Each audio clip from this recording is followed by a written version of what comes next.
सतगुरु कबीर साहब के पावन चरणों में कोटि कोटि बंदगी करते हुए पूज्य संत समाज, माता और बहनों, आप सभी को सप्रेम साहेब बंदगी साहेब। आज का उपदेश है बीजक प्रवचन रामायण नंबर 13 से। रामायण नंबर 13 में सतगुरु कहते हैं, नहीं परतीत जो यह संसारा, दरब की चोट कठिन कहीं मारा, सो तो सो खै जाए नुकाई, काहो के परतीत न आई। जो इस संसार के लोग हैं उन्हें सत्य उपदेशों पर विश्वास नहीं होता, क्योंकि द्रव्य चाहना के कठिन मार की चोट लगी है। नष्ट हो जाने वाले द्रव्य ईश्वर की चाहना ने लोगों की समझ और विवेक को सोख लिया, जिससे किसी को सत्य उपदेशों पर विश्वास नहीं आता। चले लोग सब मूल गमाए, जम की बाढ़ काट नहीं जाए, आज काजले कल ही काजा, चले लादि दिगंतर राजा।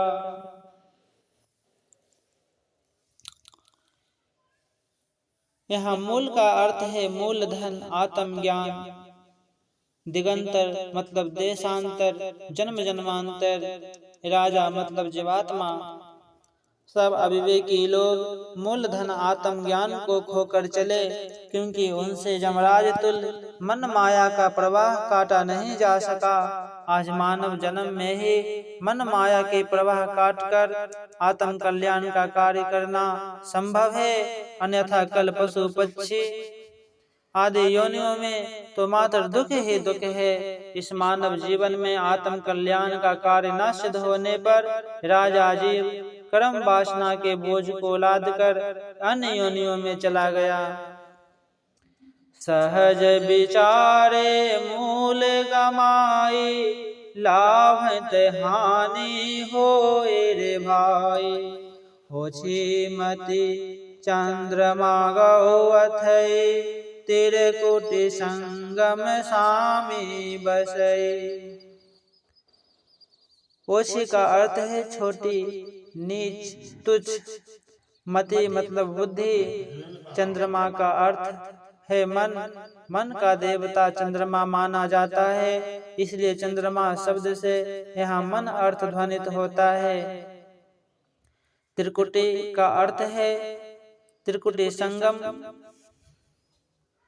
त्रिकुटि संगम का अर्थ है दोनों भवों के बीच। स्वामी मतलब जीवात्मा। सतगुरु कहते हैं, वासना तृष्णा आदि पाश्विक प्रवृत्तियों के सहज विचार में अज्ञ जीवों ने अपने मूलधन आत्म तत्व की पहचान को गमा दिया। इस तरह है भाई, मानव जीवन में आत्म कल्याण रूप लाभ के स्थान पर आवागमन दुख दुर्दशा की प्राप्ति रूप हानि हुई। ओछी बुद्धि मन और इंद्रियों के भोग में डूब गई। फलता त्रिकुटि के संगम में जीव बसता है, यह उसे बोध नहीं हुआ।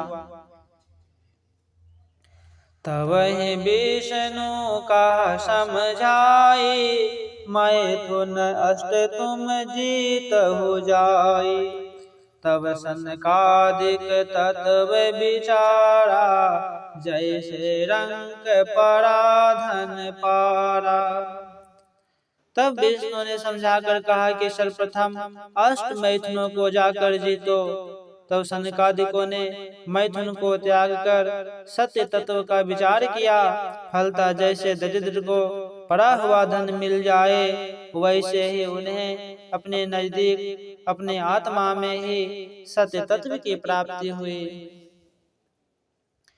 भव मर्जाद बहुत सुख लागा, यही लेख सब संशय भागा, देखत उत्पत्ति लागू न बारा, एक मरई एक करई विचारा, मुए गए कि काहू न कही, झूठी आस लागी जग रही।